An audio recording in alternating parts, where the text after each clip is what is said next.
வாழ்க வையகம், வாழ்க வையகம், வாழ்க வளமுடன். வேதாத்ரி மகரிஷி அவர்களின் நாள் ஒரு நச்சிந்தனை. நாள் ஏப்ரல் 18. தலைப்பு பொருளும் நிகழ்ச்சியும். ஒரு பேனாவை நாம் சிந்தனைக்காக எடுத்துக்கொள்வோம்.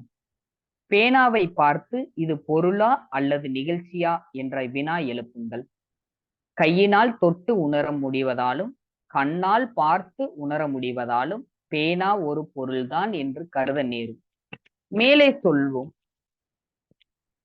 அந்த பேனாவை எரியும் நெருப்பில் இட்டால் என்ன ஆகும்? எரிந்து சாம்பலாகி போகும். பேனா என்ற வடிவம் இப்போது அதற்கு இல்லை. பேனா எங்கே? அழிந்து விட்டது. இவ்வாறு அழிவு பொருளாகுமா? பேனா என்னவாயிற்று? ஆராய்வு. நெருப்பில் இட்டவுடன் அதில் இணைந்திருந்த பலதரப்பட்ட அணுக்கள் வெப்பத்தால் கிளர்ச்சியூட்ட பெற்று இயற்க விரைவு பெற்று ஒன்றை விட்டு ஒன்று பிரிந்து போகிறது. அதனால் அணுக்கள் கூட்டால் அமைந்த பேனா என்ற வடிவம் மறைந்து போயிற்று. எது பேனாவாக காட்சியளித்தது? அணுக்கள். பேனா பொருள் அன்று, அணுக்கள் கூடிய ஒரு நிகழ்ச்சிதான் என்பதை விளங்கிக் கொண்டோம். பேனா மட்டும் என்ன, நாம் காணும் இப்பேரியக்க மண்டல நிகழ்ச்சிகளும் தோற்றங்கள் அத்தனையுமே அணுக்களின் கூட்டு இயக்கம் தானே. ஒரு கூட்டு தோற்றமாக நாம் காணும் எப்பொருளிலும் ஒவ்வொரு அணுவும் தனித்தனியாகத்தான் இயங்கிக் கொண்டிருக்கின்றன. அவற்றின் இடையில் உள்ள இடைவெளியை காணும் திறமை புலன் அறிவுக்கு இல்லை. அதனால் ஒரே கொத்தாக ஒரு தோற்றம் காட்சியாகின்றது.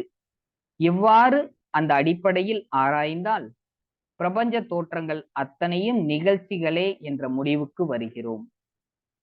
அடுத்து ஒரு வினா. எல்லாம் தோற்றங்களுக்கும் அடிப்படை துகளான அப்பரமாணு பொருளா, நிகழ்ச்சியா? இதனையும் ஆராய்வோம். அப்பரமா அணுவின் இயக்கத்தை கழித்து யார் அல்லது எது இயங்குகின்றது என்று உணர்ந்து கொள்ளலாம் அல்லவா? அதுதானே பொருளாக இருக்க முடியும். பரமா அணுவின் இயக்கத்தை கழித்து பார்த்தால் என்ன மிஞ்சும்? ஒன்றுமே இல்லை. வெட்ட வெளிதான் மீதி. அகன்று நின்று பூரணமாக இருக்கும் வெட்டவெளி என்ற பொருள்தான் நுண்ணிய இயக்கத்தில் பரமா அணுவாக இருக்கின்றது. இப்போது பொருள் நிலை விளங்குகின்றதல்லவா? வெட்டவெளி என்ற ஒரு நிலையே பொருள் நிலையாகும். அந்த இயக்க நிலையே பரமா அணுவாகும். மற்ற தோற்றங்கள் யாவும் பரமா அணுவாகும். மற்ற தோற்றங்கள் யாவும் பரமா அணுக்களின் கூட்டு அல்லது தொடர் நிகழ்ச்சியாகும். அருள் தந்தை வாழ்க.